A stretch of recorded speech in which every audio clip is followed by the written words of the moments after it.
నా దేవుని సన్నిధిలో సమకూర్చబడిన మీ అందరికీ నా హృదయపూర్వకమైన వందనాలు. దేవుని పరిశుద్ధ నామమునకు స్తోత్రాలు. పరిశుద్ధ గ్రంథంలో నుండి తెస్సలోనిక మొదటి పత్రిక 5వ అధ్యాయము 21వ వచనాన్ని 21వ వచనంలో రెండవ భాగాన్ని చదువుతున్నాం. పరిశుద్ధ గ్రంథముల నుండి తెస్సలోనిక మొదటి పత్రిక 5వ అధ్యాయము 21వ వచనములో రెండవ భాగాన్ని చదువుతున్నాం. సమస్తమును పరీక్షించి అందరూ తీయండి. పరిశుద్ధ గ్రంథముల నుండి తెస్సలోనిక మొదటి పత్రిక 5వ అధ్యాయము 21వ వచనములో రెండవ భాగాన్ని చదువుకున్నాం. అందరూ పరిశుద్ధ గ్రంథాన్ని తీసి గమనించండి. సమస్తమును పరీక్షించి మేలైన దానిని చేపట్టుడి. దేవుని పరిశుద్ధ నామమునకు మహిమ కలుగును గాక. సంవత్సర ప్రారంభంలో మొదటి మాసంలో మొదటి పునరుత్థాన దినాన మనం ఉన్నాము. సంవత్సరాంతములో బాధపడేదానికన్నా సంవత్సరం ప్రారంభంలోనే సమస్తాన్ని పరీక్షించి ఒక మేలైన దానిని మనం చేపడితే మన జీవితాలు ధన్యమైపోతాయి. కాబట్టి మనమందరమే మేలైన దానిని చేపట్టాలి. మేలైన దాన్ని చేపట్టాలి అంటే పరీక్షించాలి. ఇది గమనించండి, కొంచెం జాగ్రత్తగా ఆలోచించండి. సమస్తాన్ని అందరూ చెప్పండి, సమస్తమును పరీక్షించి మేలైన దాన్ని చేపట్టండి. పిల్లల్ని స్కూల్లో వేయాలి అంటే ఏం చేస్తాం? ఏ స్కూల్ మంచిది, ఏ స్కూలు మంచిదిగా. చిన్న బిడ్డ స్నానం చేయించడానికి పెద్ద విషయం ఏముంది? అబ్బాయికి ఏ సోపు పెట్టాలి, ఏది మంచిది, ఏది మంచిది కాదు పరీక్షించాలా వద్దా? పౌడర్ వేస్తాం, బట్టలు తీసుకుంటాం. చిన్న బిడ్డ దగ్గర నుండి మనం వెళ్ళాల్సింది మరణమే లేని మహిమ కలిగిన రాజ్యానికి, నిత్య జీవానికి వెళ్ళాలి. తొందరపడకూడదు, పరీక్షించాలి. సమస్తాన్ని పరీక్షించి మేలైన దాన్ని మనం చేపట్టాలా. మేలైన దాన్ని చేపట్టకపోతే కీడైన దాన్ని పట్టుకుంటావు. దైవ సంబంధమైన మేలైన శాశ్వతమే, లోక సంబంధమైన సాధారణ సంబంధమైన కీడైన శాశ్వతమే. అందుకే నిత్య జీవము, నిత్య ఫిలప్ చేయండి, నిత్య నరకం అన్నారు. ఈ రెండింటిలో నిర్ణయం తీసుకోవాలా. నీవే సమస్తాన్ని పరీక్షించి మేలైన దాన్ని చేపట్టకపోతే ఇబ్బందులు పడతాం. అసలు పాపం ఎలా ప్రవేశించిందో మనం కొంచెం ప్రయత్నిద్దాం. ఇద్దరు దేవుని చేత చేయబడినటువంటి మనుషులే, ఇద్దరు దేవుని పోలికలోనే నిర్మింపబడ్డారు. చూడండి, సరైనటువంటి వివేచన, సరైనటువంటి పరీక్ష లేకపోవడం వలన హవ్వ ఏం చేసిందో తెలుసా? సాతానుతో ముచ్చట పెట్టింది. ఏం చేస్తుంది? వాస్తవంగా హవ్వ సహవాసం ఎవరితో ఉండాలి? ఆదాము సహవాసం ఎవరితో ఉండాలి? దేవుడితో ఉండాలి. పరీక్షించకపోవడం వలన ఏం జరుగుతుంది? పరీక్షించకపోవడం వలన నేను ఎవరితో మాట్లాడాలి, ఎవరితో మాట్లాడకూడదు, ఎవరితో స్నేహం చేయాలి, ఎవరితో స్నేహం చేయకూడదు, వివేచన ఉండాలా మనకి. ఆ పరీక్ష లేదనుకోండి అపాయం, కీడైన దాన్ని పట్టుకుంటావు. లోకము సాతాను ఏం చేస్తాడంటే లోకాన్ని, పాపాన్ని డిజైన్ చేసి నీకు అట్రాక్షన్ గా చూపిస్తాడు. దాని లోపల కీడు ఉంటుంది. అందుకే పరిశుద్ధాత్మ దేవుడు రాయించాడు, లోకము దాని ఆశలు గతించిపోవచ్చున్నవి, దేవుని చిత్తమును నెరవేర్చువాడు. అందరూ ఫిలప్ చేయండి. నిరంతరము నిలుచును. యోహాను రాసిన మొదటి పత్రిక 2వ అధ్యాయము 17వ వచనం చూడండి జాగ్రత్తగా. ఈ లోకమైనను 17:17 లోకమును దాని ఆశయు లోకము దాని ఆశయు గతించిపోతున్నవి కానీ దేవుని చిత్తము దేవుని చిత్తము చూడండి, దేవుని చిత్తమును జరిగించువాడు నిరంతరము నిరంతరం మీకు మరణం లేదు. దేవుని పరిశుద్ధ నామమునకు మహిమ కలుగును గాక. అయితే నిరంతరము దేవునితో జీవించవలసినటువంటి నిన్ను మార్గం తప్పించడానికి సాతానుడు పాపాన్ని డిజైన్ చేసి అట్రాక్షన్ చేస్తాడు. నువ్వు సమస్తాన్ని పరీక్షించాలి. సమస్తాన్ని పరీక్షించకుండా కీడు పట్టుకుంటావు. ఆదికాండం 3వ అధ్యాయంలో మనం గమనిస్తే సత్తును కుయుక్తి కలిగి యుక్తి కలిగి అమ్మ దగ్గరికి వచ్చి ఏమంటుంది చూడండి. మొదటి వచనాలు ఆదికాండం 3వ అధ్యాయము మొదటి వచనాలు చదవండి. దేవుడైన యెహోవా చేసిన ఆ, సమస్త భూజంతువులలో ఉమ్. సర్పము యుక్తిగలదై ఉండెను. ఉమ్. అది ఆ స్త్రీతో, అది ఆ స్త్రీతో ఇది నిజమా? ఇది నిజమా? వెరీ వెరీ వెరీ సింపుల్ అన్నమాట. సునాయాసంగా సాధారణలు ఒడిగా టీవీ యాడ్ లాగా ఇట్లా కొమ్ములు పెట్టుకొని తాగు పెట్టుకొని రాడు. చాలా నైస్గా వస్తాడు, అందంగా వస్తాడు. ఆ మాటలు వినేదానికి చాలా బాగుంటాయి, చక్కగా అనిపిస్తాయి. జాగ్రత్తగా గమనించాలి. అందుకే కీర్తన గ్రంథం మొదట్లోనే చెప్పాడు, దుష్టుల ఆలోచన చొప్పున నడవక, పాపుల మార్గమున నిలువక, అపహాస్యకులు కూర్చుండు చోటున కూర్చుండగా, ఈ 3 చేయక ఇంకోటి చేయాలి. యెహోవా ధర్మశాస్త్రమునందు ఆనందించుచు దివారాత్రము దానిని ధ్యానించువాడు ధన్యుడు. ఆ వ్యక్తి సమస్తాన్ని పరీక్షించి వేరైన దాన్ని చేపడుతున్నట్లు ఈ 3 చేయకూడదు, 1 చేయాలి. వాడు దొంగ దోచుకునేవాడు, అయితే దొంగలాగా రాడు. గమనిస్తున్నారా? ఆది నుండి వాడు దొంగ దోచుకునేవాడు కానీ దొంగలాగా రాడు. ఎలా వస్తాడు? స్నేహితుల్లాగా వస్తాడు, సెంటిమెంట్తో వస్తాడు. ఇది నిజమా అని అడిగినప్పుడు నాకు తెలియదండి, ఇంట్లో మగ మనిషి ఉన్నాడు భర్త, అతను అడిగి చెప్తాను నాన్నగా. అసలు అక్కడి నుంచే రివర్స్ అయిపోయింది అంత స్టార్టింగ్ ఉంటే. ఈ ఎవరన్నా బయట వచ్చి అడుగుతున్నప్పుడు కొంచెం ఇంట్లో ఆడమనిషి పరిశీలన చేయాలన్నా, పరిశీలన చేసి ఏమనాలి? అయ్యా ఆ సంగతి నేను మాట్లాడకూడదు, ఇంట్లో ఆడమనిషిని. కొన్ని ఇళ్లలో స్త్రీలు అసలు మరుగుగా ఉంటారు, కొన్ని ఇళ్లలో పురుషులు మరుగుగా ఉంటారు. మొదటి కుటుంబంలో ఆదామే మరుగైపోయాడు, అక్కడ లేడు ఈ సబ్జెక్ట్ లో. అమ్మ చేసి ఏం చేస్తుంది? ఆమె మాట్లాడుతుంది. ఈమె పరీక్షించి ఆదాము దగ్గరికి వస్తే ఆదాము పరీక్షించి దేవుని దగ్గరికి వెళ్ళాల్సింది. ఇది మ్యాటర్, అవునా కదా? ఏమి పరీక్షించకపోవడం వల్ల గుండు సూది పరీక్షిస్తారు లేడీస్, అవునా కదా? బియ్యం మైసూరు మొలకొడుకులా, నెల్లూరు మొలకొడుకులా, దమ్ బిర్యానీ స్మెల్ వస్తుందా రావట్లేదా, రైస్, అవునా కదా? పరిశీలనతో తీసుకుంటాం ఒక పూట తినే ఆహారాన్ని ప్రతిదీ. కానీ మొదట్లో అవ్వ పరిశీలన చేయకపోవడం వల్ల, పరీక్షించకపోవడం వలన సాధారణ అట్రాక్షన్ చేశాడు. చూడగానే పంట ఎలాగున్నాయి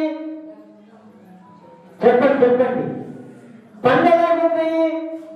అందంగా ఉంది. మామూలు యాపిల్ కన్నా డూప్లికేట్ యాపిల్స్ మెరుస్తూ ఉంటాయి రోడ్ల మీద కూడా.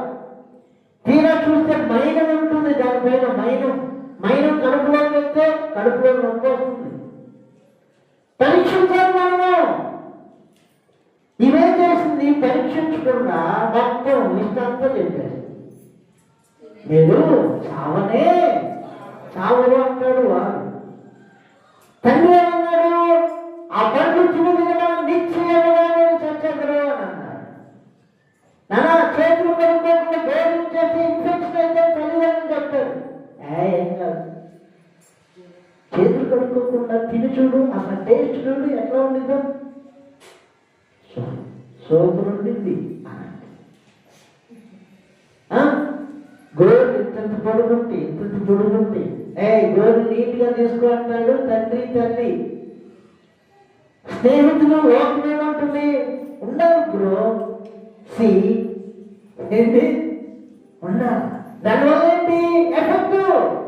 అట్రాక్షన్ చేస్తున్నాడు సాతానుడు. గమనించాలా? పరీక్షించాలి సమస్తాన్ని.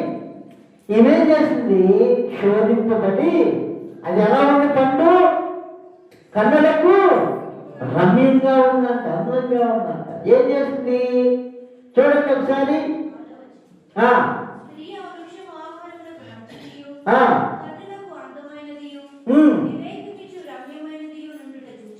చూసినప్పుడు చాలే. ఇప్పుడు ఈ మధ్య ఒక రెవల్యూషన్ వచ్చింది. సామెతల గ్రంథం 14లో రాయబడింది, జ్ఞానవంతురాలు తన ఇంటిని కట్టుకొనను 3 నాలు తన చేతులతో తాను పెరిగి వేయాలంటే రోజు తాటాకు మింగి వంట చేసింది అన్నమాట. లాస్ట్ పెండు బద్దనే ఉంది, పెండు బద్దలు. జ్ఞానవంతురాలు ఇల్లు కట్టాలా? ఎలా కట్టాలి? పరీక్షించి కట్టాలా? దేవుని పరిశుద్ధ నామమునకు మహిమ కలుగును గాక. హల్లెలూయా. ఈమె పరీక్షించుకోవడం వలన ఆమె తింది కొన్ని తీసుకొని వచ్చి భర్త కూడా, భర్తను పెడతంటే భర్త అమ్మా తినకూడదని దేవుడు చెప్పాడు కానీ ఈయనంటే ఆమంటది నాకు తెలుసులేను తిను. దుఃఖకరమైన విషయం చెప్పమంటారా? మీరు పరీక్షించాల్సిన విషయం ఏంటో తెలుసా? మనము ఒక వ్యక్తిని ప్రేమిస్తున్నప్పుడు, ఇష్టపడుతున్నప్పుడు ఆ వ్యక్తి ఎవరిని ఇష్టపడుతున్నారో మీరు పరీక్షించాలా, లేకపోతే అవుతే.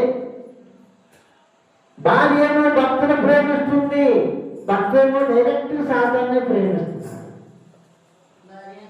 భర్త ఏమో భార్యను ప్రేమిస్తున్నాడు, భార్య ఏమో డైరెక్ట్ గా సాతాన్ని ప్రేమిస్తుంది. ఇక్కడిక్కడ అదే జరుగుతుంది. మరి అవ్వతుంది పండ్లు ఆదాము దగ్గరికి తీసుకోవచ్చు. తీసుకొని వచ్చినప్పుడు నువ్వెందుకు తిన్నావయ్యా ఆదాము గారు అని అంటే, ప్రాణానికి ప్రాణంగా ప్రేమించానండి నా భార్యని. ఏంటంటే ప్రాణానికి ప్రాణంగా ప్రేమించావు, మరి పండు తింటే నువ్వు కూడా చచ్చిపోతావురా అంటే ఆ కోసం ప్రాణం పెట్టాను. స్త్రీలు బలహీనమైన ఘటం, కొంచెం పురుషులు జాగ్రత్తగా ఆలోచన చేసి అడుగులు వేయాలి. అట్లా మేము తక్కువ చేస్తున్నానని కాదు. ఎందుకు అంటే స్త్రీ బలహీనమైన ఘటన. పేతురు రాస్తున్నాడు, పేతురు పరీక్షించండి, నువ్వు పరీక్షించి అడుగులు వేయకపోతే నేను ప్రతిగా తీరును పెట్టుకున్నాను. పేతురు రాసిన మొదటి పత్రిక 3వ అధ్యాయం 5వ వచనం చూడండి.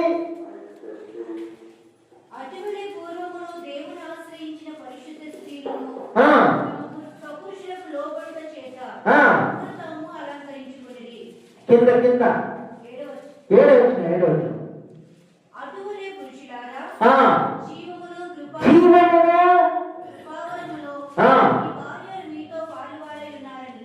ఎరిగి ఎక్కువ బలహీనమైనటువంటి ఘటమని అందులో మీ ప్రార్థనలకు ఇదిగో జ్ఞానం ఉండాలంట. జ్ఞానంతో మనం ఏం చేయాలంటే కాపురం చేయాలి. లేకపోతే పండు తీసుకొచ్చి ముందు పెడతారు, శుభ్రంగా తినేసేవాడు చచ్చి ఊరుకుంటారు అంతే. పరీక్షించాలి కదా, జ్ఞానం కలిగి కాపురం చేయాలా. భర్తను చంపుతున్న భార్యలు ఉన్నారు, భార్యను చంపుతున్న భర్తలు ఉన్నారు, తల్లిదండ్రులు చంపుతున్న పిల్లలు ఉన్నారు, పిల్లలు చంపుతున్న తల్లిదండ్రులు ఉన్నారు. దేవుని ఆత్మ సారథ్యంలో నడుస్తున్నారా? పరిశుద్ధాత్మ సారథ్యంలో నడుస్తున్నారా? దురాత్మ సారథ్యంలో నడుస్తున్నారా? మీరు పరీక్షించారా? సాధారణ ఆలోచన ద్వారా నడుస్తున్నారా? దేవుని ఆలోచన ద్వారా నడుస్తున్నారా? పరీక్షించారా? మీరు పరీక్షించి దాన్ని ఎదుర్కోగలగా, లేకపోతే వారు చనిపోతారు, మనం కూడా చనిపోతాం. బలహీనమైన గడ్డము స్త్రీ, ఈ బలహీనమైన గడ్డంతో జ్ఞానం కలిగి కాపురము చేయాలి. ఆదాం ఏం చేశాడు? ఈ పరీక్ష లేదు, ఏమీ లేదు, అది తీసుకొని వచ్చి పెట్టింది, నీ కోసం నేను చచ్చిపోతా ఏమన్నాగా. సమస్తాన్ని పరీక్షించి మేలైనదాన్ని చేపట్టకపోతే సిగ్గుపోయింది ఇద్దరికి. వారిద్దరూ ఏమైపోయారు? ఏడవచ్చును. అప్పుడు వారిద్దరు కన్నులు తెరవబడి తాము దిగంబరులమని తెలుసుకొని ఎందుకు పట్టింది గతి చెప్పండి? సమస్తాన్ని పరీక్షించలేదు. సమస్తాన్ని పరీక్షించి మేలైనదాన్ని చేపట్టాలా మనము? అందుకే మీకా గ్రంథం 7:5 అన్నాడు, నీ కౌలు కింద పదకొండు దాని దగ్గర, నీ భార్య దగ్గర నీ పెదాలు విప్పుకు అన్నాడు. జాగ్రత్తగా ఉండాలి. సంశయంలో జ్ఞానం లేకుండా ఢిల్లీల దగ్గర చెప్పకూడని మాటలు చెప్తే శత్రువు వచ్చి పట్టుకొని కన్నులు పీకేశాడు. ఇజ్రాయేలుకు రక్షకుడుగా ఉండవలసినటువంటి వ్యక్తి బానిసైపోయి తిరగలు విసురుతున్నాడు.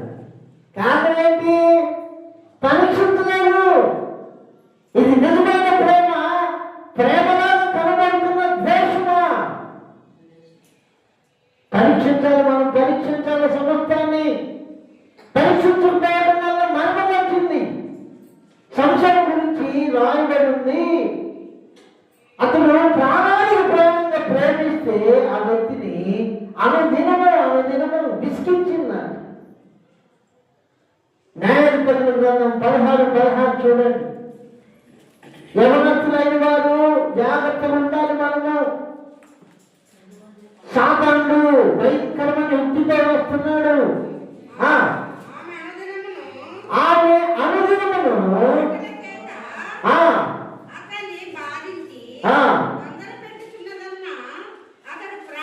అతడు ప్రాణము విసిగి చావలేదు కానీ చావల అంటే అది చావలేదు, బ్రతకలేదు. నీవు పరీక్షించి అడుగులు వేయకపోతే మనము దేవుని బిడ్డలారా అది నిన్ను చావలేదు, నిన్ను బ్రతకలేదు. సాతాను చేసే కుయుక్తది. కాబట్టి మీరు సమస్తము ఏం చేయాలి? పరీక్షించి మేలైన దానిని చేపట్టండి. మేలైన దాన్ని చేపడితేనే నువ్వు బ్రతుకుతావు. మేలైన దాన్ని చేపట్టకపోతే మేలు కాబట్టి ఏంటి? వీడు మరణం ప్రవేశించినా ప్రవేశించు. చూడండి, ఇద్దరు కుమారులు పుట్టారు వాళ్ళకి. ఇక్కడ అమ్మాయి వివేచించలేదు, పరీక్షించలేదు. ఆదాము కూడా పరీక్షించలేదు. అందుకే తిమోతి, ఇది అయిపోయినాక మళ్ళీ నేను వస్తాను. తిమోతికి రాసిన 1వ పత్రిక 2వ అధ్యాయము 14 వచనం అనుకుంటే ఒకసారి చూడండి.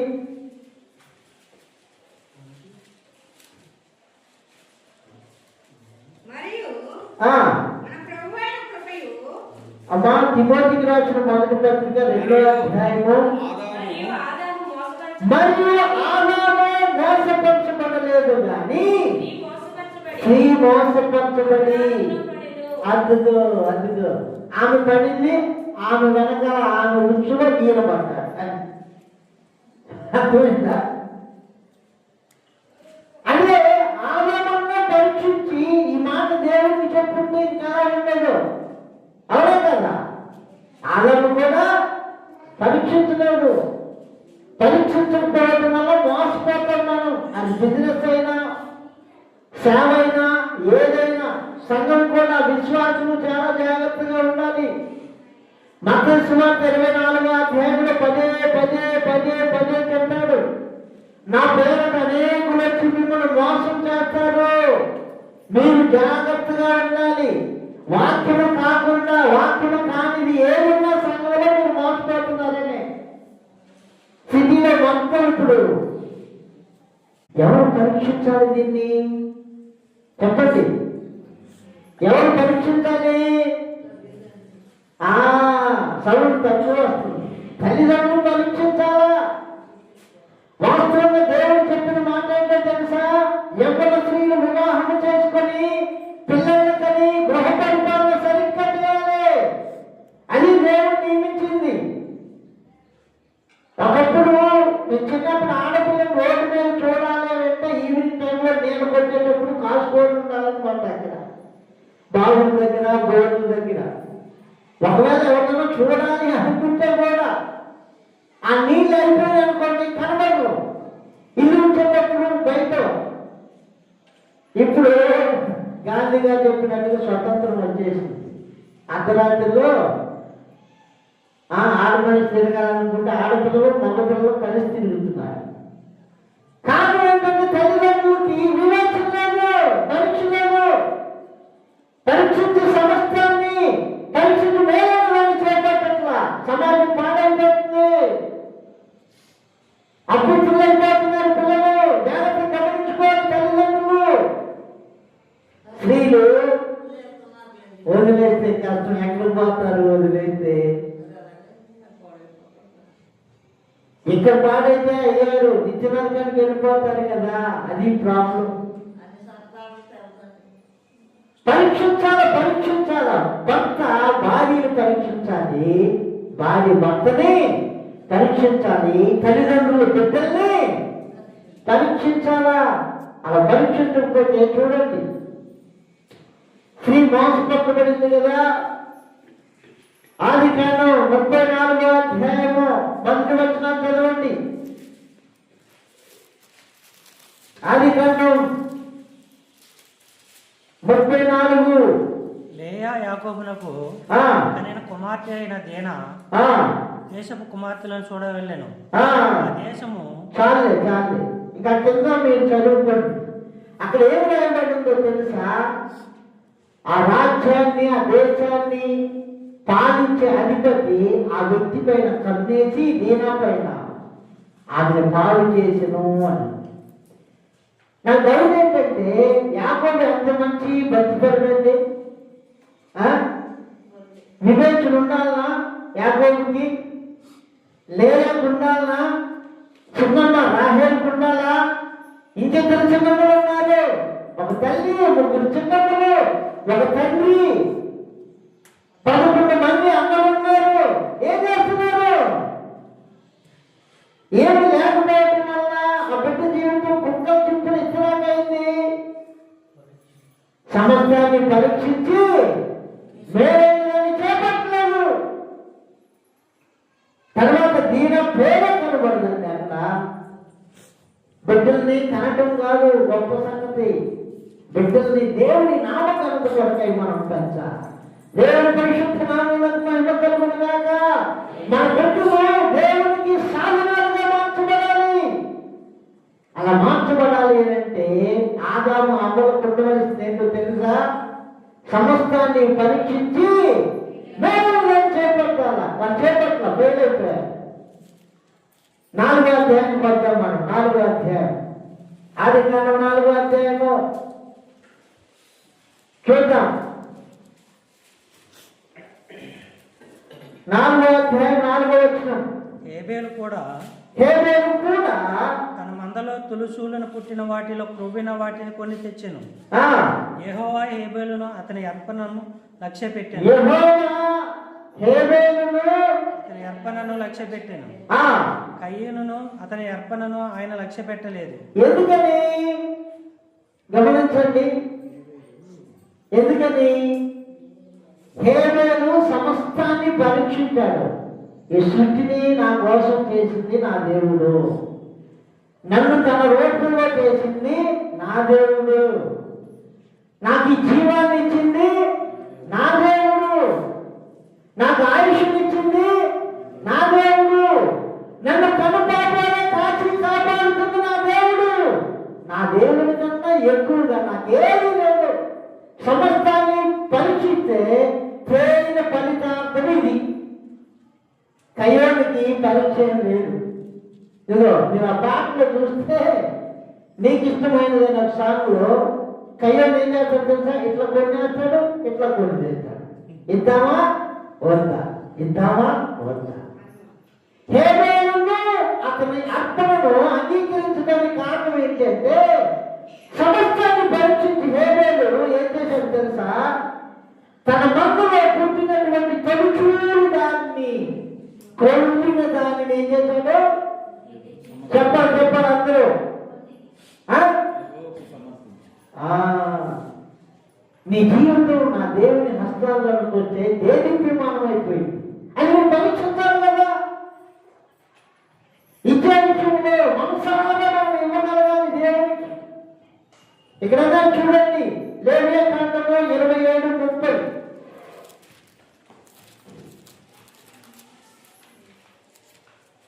లేవియా కాండము అందరూ చేయండి 27:30.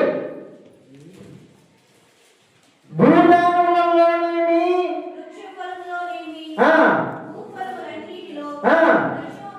దశమ భాగము యెహోవా సొమ్ము. అర్థమైందా? దశమ భాగం ఏంటంటే అందరూ చెప్పండి, యెహోవా సొమ్ము. హేబేలు అంటాడు, నేను నా కలిగిన సమస్తం దేవుని సొమ్ము. హేబేలు సమస్తాన్ని పరీక్షిస్తే నేను నా దేవుని హస్తాల్లోనికి వెళ్తాను. కానీ కయ్యాను నా మనసు లేకపోవడం వలన కయ్యాను నరహంతముడయ్యాడు, దేశం నిమ్మడైపోయాడు. గమనిస్తున్నారా మీరు? కయ్యాను ఏమైపోయాడు? నరహంతకుడయ్యాడు, వ్యసనపరుడయ్యాడు, దేశ నిమ్మడైపోయాడు. మనకు కలిగిన దాంట్లో దశభాగం దేవుని సన్నిధికి రావాలని హేబేలు ఏం చేశాడు? సమస్తాన్ని పరీక్షించి నేను నా కలిగిన సమస్తము నా దేవుని వశం శ్రేష్టమైన తీసుకొని వచ్చాడు. చనిపోయినా కానీ హేబేలు బ్రతుకున్నాడు, కయ్యోను బ్రతుకుని చచ్చిపోయాడు. కారణం ఏంటంటారు? సమస్తాన్ని పరీక్షించిన హేబేలు చనిపోయినా బ్రతుకున్నాడు. ఏమి పరీక్షించకుండా మనసుకు వచ్చినట్లుగా బ్రతికిన కయ్యోను బ్రతుకుంటూ కూడా చచ్చిపోయాడు. కారణం ఏంటో తెలుసా? కయ్యోను దొంగ. మలాకి గ్రంథం చూడండి 3వ అధ్యాయము 9-10 వచనం చూడండి. మలాకి గ్రంథము 786. ఈ జనులందరూ నా యొద్ద దొంగలుచునే ఉన్నారు, మీరు శాపగ్రస్తులై ఉన్నారు. నా మందిరములో ఆహారం ఉన్నట్లు. ఎవరండి? ఏ జనులు ఎవరి దగ్గర దొంగతనం చేస్తున్నారు? జనులు ఎవరి దగ్గర దొంగతనం చేస్తున్నారు? ఇది చూడండి నా వైపు. అంటే ఎంత ప్రొఫెషనల్ దొంగలు అయ్యారో చూడండి. మనుషులు మనిషి దగ్గర దొంగతనం చేస్తే మామూలు దొంగ. మనుషులు ఎవరు లేని దగ్గర దొంగతనం చేసేసి నిధులను దోచుకుంటే గజ దొంగ. ఇక దేవుడి దగ్గర దొంగతనం చేస్తే ఏ దొంగ? అదే గజ దొంగ ఇక్కడ అయిపోయింది. సాతాను ఏమంటాడు? మంచి దొంగ అంటాడు. మంచి దొంగలు కూడా ఉంటారా? సినిమాలు చేస్తున్నారుగా మంచి దొంగ అని. భలే దొంగ అంట. భలే దొంగ కూడా ఉంటాడా? ఆయన వాడు దొంగలు దోచుకున్నాడు. నువ్వు సమస్తాన్ని పరీక్షించి మేలు చేపట్టమంటే దేవుడు చెప్పింది చేయాలి మనం. అదే మేలు. ఆయన చెప్పింది మనం చేస్తున్నామనంటే ఆయన ప్రేమిస్తున్నామని. దేవుడు పరీక్షిస్తున్నామని మేము కలుగును గాక. హల్లెలూయా. ఎక్కడున్నా మనము? మందిరములో ఆహారం ఉన్నట్లు. అదిగో నా మందిరములో ఆహారం ఉన్నట్లు 10వ భాగమంతా 10వ భాగమంతయు మీరు నా మందిరపు నిధిలోనికి తీసుకుని రండి. దీన్ని చేసి మీరు నన్ను అసలు మన దీవెన అంతా ఇక్కడ దాగుంది. మీకు తెలియక ఏదో విత్తనాలు కూడా తినేస్తారు. విత్తనాలు తినేస్తే పంటల్లో వచ్చిందా? నారు వేయడానికి ఉంచుకున్నాం అనుకోండి, మనము ఏ ఒడ్లు ఒక సంచి అయినా పట్టించుకొని మనమే తినేసాం అనుకోండి, నారేమేస్తాం నువ్వు? నారు వేయకపోతే పంటల్లో వచ్చింది రాదు కదా.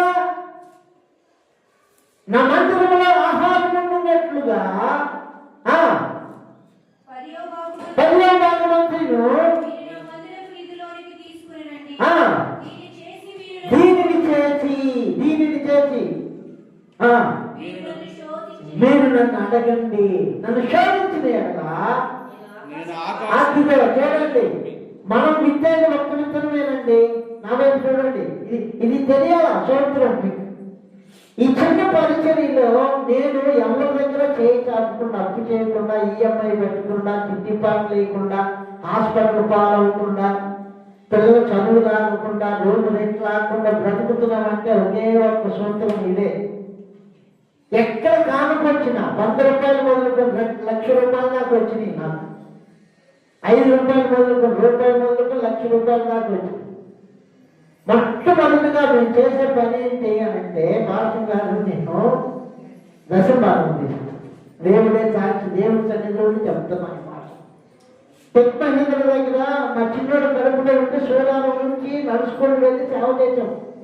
3.5 ఆటోలు లేవు ఆ కాలం నుండి. దేవుడి పరిశుద్ధ నామమునకు మహిమ కలుగును గాక.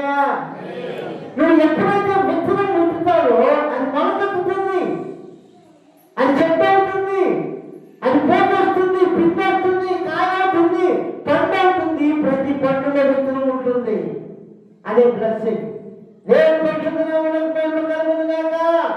అసలు విత్తనమే విత్తకపోతే మొలకే లేదు, చెట్టే లేదు, ఆ చెట్టుకి పూత లేదు, కాయ లేదు, పండు లేదు. విత్తనాలు ఎక్కడి నుంచి వస్తాయి? మీరు దీనిని చేసి అంటే మీరు దశమభాగం నా సన్నిధిలోకి తీసుకొని వచ్చి మీరు నన్ను శోధించిన ఎడల మీరు నన్ను శోధించిన ఎడల నేను ఆకాశపు వాకిళ్లను విప్పి పట్టజాలనంత విస్తారంగా దీవెనలు అందులో అది కరోనా కాలంలో అందరు సహకారం ఆడుతుంటే దేవుడి మహాకృపను బట్టి దేవుడు నాకు ఇచ్చినటువంటి ధనంలో దశభాగం తీసి చాలా మంది సాగుకులు పంపించాం. దేవుడే సాక్షి, అందుకనే ఏం చెప్పలేం కదా. ఇంకా కారణం ఏంటంటే విత్తనం విత్తితే పంట నీ దగ్గరకు వచ్చింది అంతే. నువ్వు వద్దన్నా వచ్చింది, అది కూడా వేరే పెట్టేశారు, అది పెరిగి ఫలాలు వస్తూనే రావట్లేదా?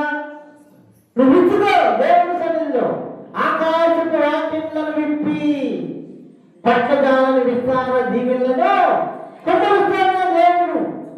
అలా చేయకపోతే మనం దొంగలం అయిపోతాం. అయ్యేమంటే తెలుసా, హాస్పిటల్కో దానికో దీనికో దేనికో దానికి వెళ్ళిపోతూనే ఉంది. మనకు తెలియదు. నేను లాస్ట్ చేయడానికే సాధారణ రీతిగా చేస్తాడు. నువ్వు సమస్తాన్ని పరీక్షించి మేలైనది చేయాలి, దేవుడి సన్నిధికి తీసుకొని రావాలి, నీ జీవితాన్ని తీసుకొని రావాలి, నీకు కలిగినది తీసుకొని రావాలి. అది ఆయన సొంతం. అందరూ తీయాలి నాతో సహా. అప్పుడు మందిరం ఇట్లా ఉండదు. అదేగా ఇది చాలా పనులు ఉన్నాయి. మందిరం లోపల బయట బాగు చేయాల్సినవి. ఇంట్లో అసమాధానం ఉంటే దేవుడి సన్నిధికి వస్తాం. దేవుడి సన్నిధిలోనే అసహ్యంగా ఉంటే ఎక్కడికి వెళ్ళాలి? దేవుడి సన్నిధి ఎలా ఉండాలి? మహిమకరంగా ఉండాలి దేవుడి సన్నిధి. అలా సిద్ధపరచుకోవాలి మనం. నన్ను గుర్తులు ఇప్పకుండా ఎలాగా ఉంది కాదు. నీ ఆశీర్వాదం భక్తులు ఇక్కడ దాగుంది. ఇద్దరు భార్య భక్తులు చూడండి, అపొస్తలుల కార్యములు 5వ అధ్యాయం చూడండి.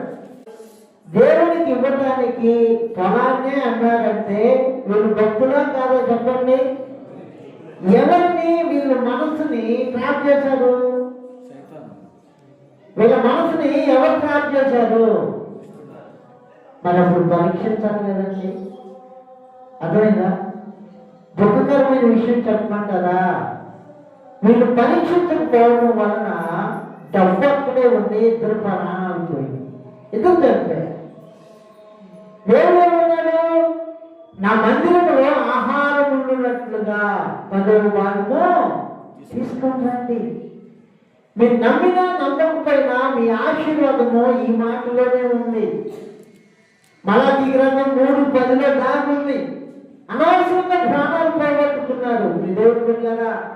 మనం సమస్తాన్ని పరీక్షించకపోతే మేలైన దాన్ని మనము చేపట్టలేం.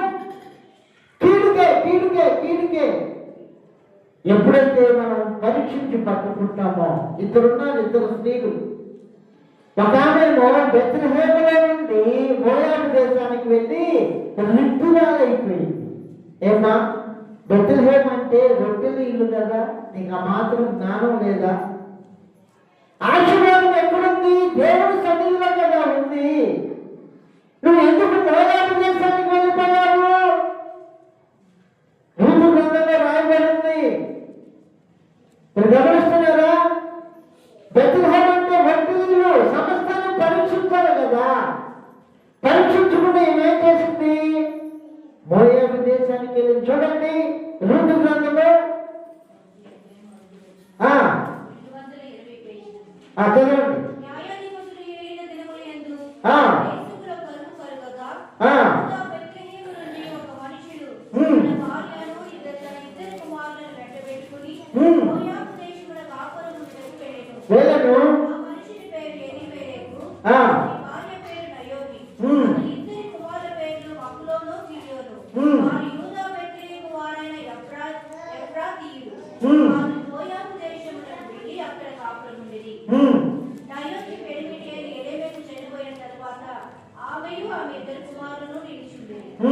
వారు మోయాబు స్త్రీలను పెళ్లి చేసుకుని, వారిలో ఒకదాని పేరు ఓర్పా, రెండవ దాని పేరు రూతు. వారు ఇంచుమించు 10 సంవత్సరములు అక్కడ నివసించిన తర్వాత మగ్లోను, కిలియోను ఇద్దరును చనిపోయేది. భక్తులకి వివేచన ఉండాలంటే సమస్తాన్ని పరీక్షించి వేరైన దాన్ని మనము చేపట్టాల. బెత్లెహేము రొట్టెల ఇల్లు సమృద్ధి అక్కడ ఉంది.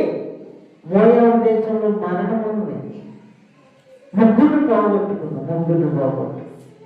భర్తని చెప్పండి ఇద్దరా కుమారులను కూడా సమస్తాన్ని పరీక్షించలే. నయోమి పేరు నయోమే కానీ క్రియల్లో మరణకరమైనటువంటి మోయాబు దేశం నుండి అత్తతో వస్తుంది రూతు. ఏమంటుందో తెలుసా? అతమా, నీ జనమే నా జనము, నీ దేవుడే. దేవుడు పరిశుద్ధనామమునకు మహిమ కలుగునుగాక అని వారు పరీక్షించింది. ఆమె చూడండి, శుద్ధికర్తకున్న వ్యత్యాసాన్ని గమనించింది, పరీక్షించింది రూపు. ఇది విగ్రహారాధన. నా తండ్రి వారు, నా దేశస్తులు సృష్టిని ఆరాధిస్తున్నారు, ఇది కరెక్ట్ కాదు. మరి ఎక్కడికి వెళ్తావు? నీ దేవుడే నా దేవుడు. ఆయన ఎవరు? ఆయన సజీవుడు. ఎలా తెలుసు నీకు? నేను పరీక్షించా, సమస్తాన్ని దేవుడే అంటాడు. అమ్మా చూడండి 2వ అధ్యాయము 12వ వచనము. యెహోవా నీవు చేసిన దానికి ప్రతిఫలం ఇచ్చును. ఇశ్రాయేలు దేవుడైన యెహోవా రెక్కల కింద సురక్షితముగా ఉండునట్లు నీవు వచ్చితివి. ఆయనకు నీకు అందులో సంపూర్ణమైన బహుమానమైన రెక్కల నీళ్ళ తాగుంది. దేవుని పరిశుద్ధ నామమునకు మహిమ కలుగునుగాక.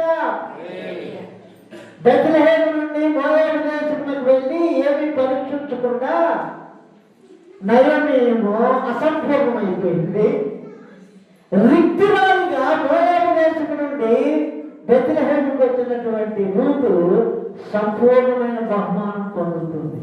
కారణం ఏం చెప్పండి? నేను ముగించేస్తాను. కారణం ఏం చెప్పండి?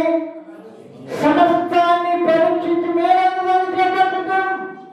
అంత మాత్రమే కాదు కానీ ఏ పొలంలో అయితే పరిగెట్టుకోవడానికి వచ్చిందో రూతు సమస్తాన్ని పరీక్షించి మేలైనదాన్ని చేపట్టడం వలన అదే పొలానికి యజమానురాలుగా మార్చబడింది. దేవుని పరిశుద్ధ నామమునకు మహిమ కలుగునుగాక. 3వ అధ్యాయం 10వ వచనం చూడండి. అదే రూతు గ్రంథం 3:10. అతడు నా కుమారి యెహోవా చేత నీవు దీవెన పొందిన దానవు. కొద్దివారినే గాని గొప్పవారినే గాని యవనస్తులను నీవు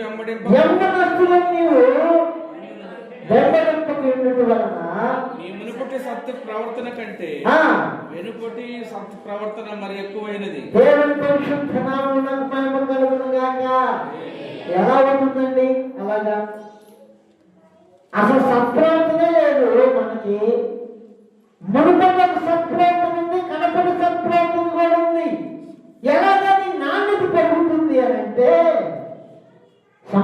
సమస్తాన్ని పరీక్షించి మేలైన దాన్ని చేపడుతుంది. నాణ్యత కాపాడుకుంటేనే దేవుడు ఏదైనా చేయగలుగుతాడు. అందుకే క్వాలిటీ ముఖ్యం, క్వాంటిటీ కాదు. క్వాలిటీని మనం కాపాడుకుంటే క్వాంటిటీ అదే వస్తుంది. క్వాలిటీ రావాలంటే సమస్తాన్ని పరీక్షించి మేలైన దాన్ని ఏమంటూ అలా చేయలేనప్పుడు నువ్వు కీలైన దాన్ని చేపడతావు.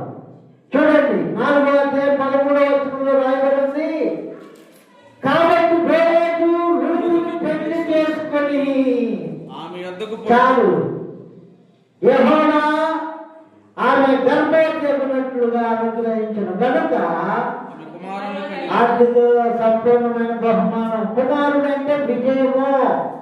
యేసుక్రీస్తు ప్రభువు ఆ వంశం వల్లనే వచ్చారు. మత్తయి సువార్త 1వ అధ్యాయంలో రాయబడింది, బోయజు రూతునందు ఎవరిని కన్నాడు చెప్పండి? ఓబేదుని కన్ను. ఓబేదు దావీదు వాళ్ళ తండ్రిని కన్నాడు.